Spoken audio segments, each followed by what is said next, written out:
Welcome to the second lecture in this series of lectures on textile printing. The aim of this lecture is to talk about printing in general and to discuss various factors that we need to consider when we want to print on a substrate. So the learning outcomes of this video in a bit more formal way, as mentioned in the introductory slide. In this lecture, you will develop an understanding of printing in general, so covering both textile and non-textile substrates. And then we will also talk about various factors and their significance when we want to print a substrate.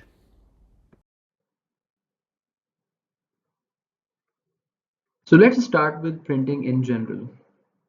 If you look around, you will find several examples of printing on paper, such as newspapers,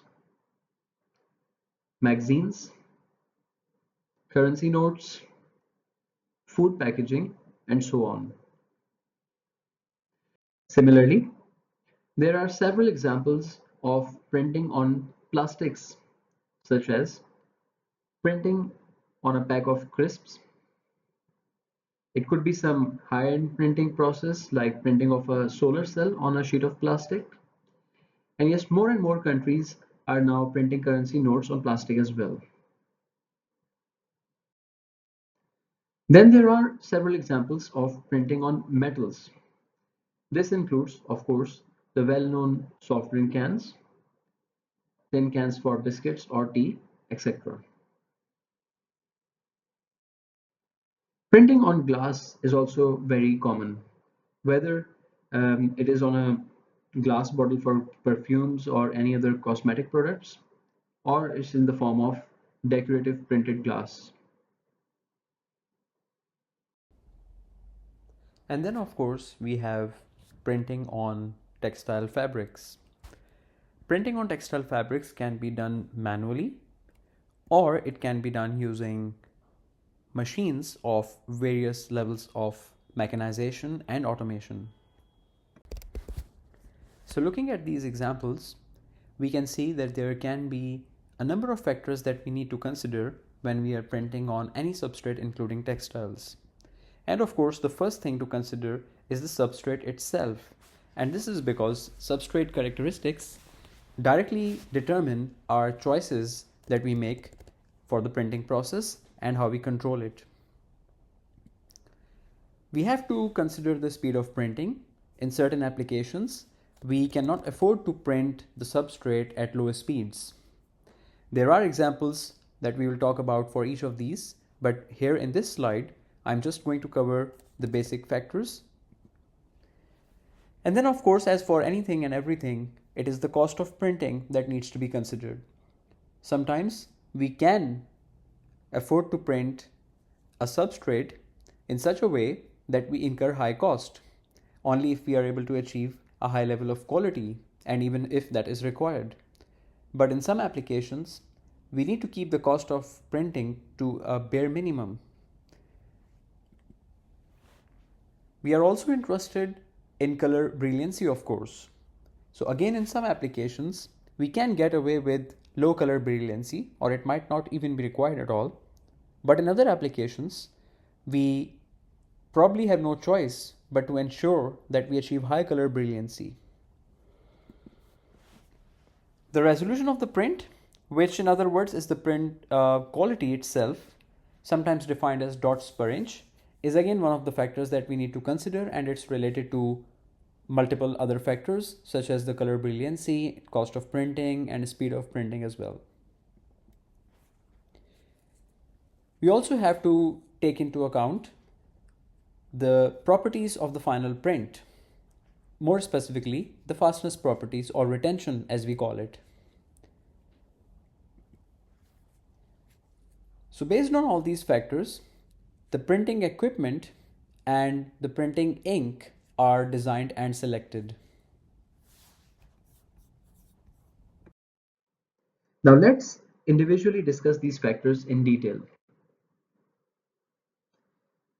This image shows the surface of paper, edged glass, polished metal, and a woven cotton fabric as seen through an optical microscope.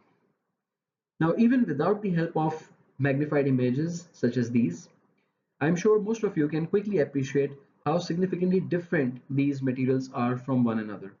More specifically, how significantly different their surfaces are.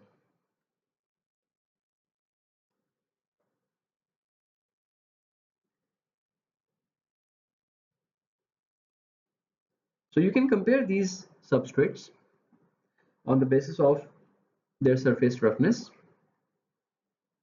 their absorbency, porosity, flexibility, and stability.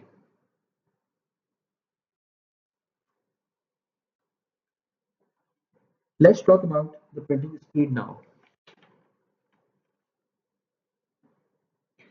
This is a factor which is very important from economics point of view. A printer would generally always prefer to print something at the maximum possible speed. Considering the example of newspapers, you know that millions of copies have to be printed in a matter of few hours. That's done overnight so that the published copies can be distributed over the entire cities and countries. Similarly, soft drink cans have to be printed at incredible speeds. That's because of the generally large production volumes of soft drinks. In contrast, if you look at printing of a fabric, as I've just mentioned, the printer would still like to print a fabric at maximum possible speed. However, very frequently, it is not possible due to quality issues. Then comes the cost, on the basis of which we can compare the printing of different materials. Here are some questions for you to think about. Will you be willing to pay too much for a newspaper? Would you be willing to pay a lot for a pack of crisps only because the quality of print on the pack is very high compared to a competitor product which has, let's say, the same quality of crisps inside and the same weight? Probably not. And you are perhaps already aware that the circuit on the motherboard of your PC or a smartphone is actually a printed circuit. Now, in this case, is it acceptable to opt for a less costly printing process which will not produce a high quality print? Because these printed circuits have very fine lines, very fine circuit tracks in them. So you need a printing process which is able to uh, achieve the desired resolution, and that normally comes at a higher cost.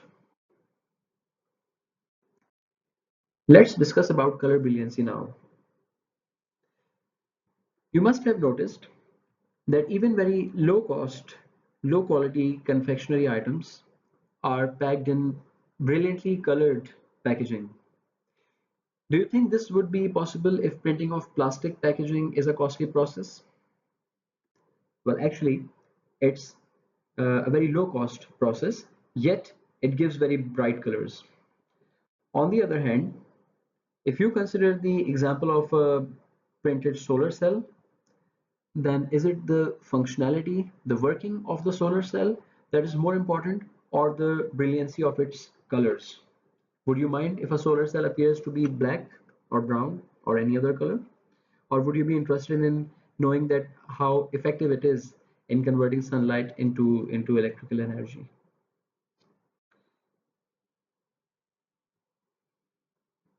Now, a task for you at this point is to find a printed textile fabric in your household and compare its print brilliancy and sharpness with that on a pack of crisps or biscuits. Think about this. On a textile, is it possible to achieve color brilliancy that is comparable to the color brilliancy that you can achieve on plastic? That's usually not possible. Can you think of any reasons for this? We can discuss this during the interactive session. We now come to one of the most important print quality characteristics, that's the resolution of a print. Resolution of a print is dots of ink per inch that make up an image. So this is of course, the same letter printed in the same area of approximately 1 square inch. But for this one, Here we are using only 10 dots per inch resolution. This letter A here is printed in the same size, that's 1 inch, 1 square inch, but with this resolution, 20 dots per inch. And the third image here, it's again the same letter A in the same area, but printed with a higher resolution, that's 100 dots per inch. Low resolution prints um, does not have a very good appearance, and they have these serrated edges like this, the ones that you can see here. These serrated edges affect the overall appearance of the print. So it does not have very well-defined boundaries. When it comes to textile printing, the resolution requirements vary from low to very high, depending upon the type of design or the type of product that you want to produce. The next factor to consider is print retention, which is also known as print fastness. Think about a newspaper again. Do you want the print on the newspaper to last for a long time or be able to sustain washing cycles? In contrast, how would you perceive the quality of a printed fabric that fades after only a few washes? You will say that that particular printed fabric is of low quality because the print faded very quickly. But if you compare it with the previous example, that's of a newspaper, then if the colors bleed when a newspaper comes in contact with water, you're not going to say it's a bad quality newspaper, right? You can say that the print quality is inferior, but generally you are of course concerned about the news that are in there instead of the quality of print. A quick activity for you to understand print fastness is to rub a printed area of a newspaper with your index finger. You can pause the lecture here for a minute and find a newspaper somewhere and do this right now so that you can observe that do you get any color on your finger, and try doing the same with the printed fabric. Of course, you will find that in case of a newspaper, your finger will get stained with relative ease, while in case of a printed textile fabric, well, I would say that no color should come off and your finger should not be stained. Otherwise, the textile article that you are holding is actually a really very low quality textile article. This takes us to the end of this first lecture. Let's have a look at the summary of what we have discussed.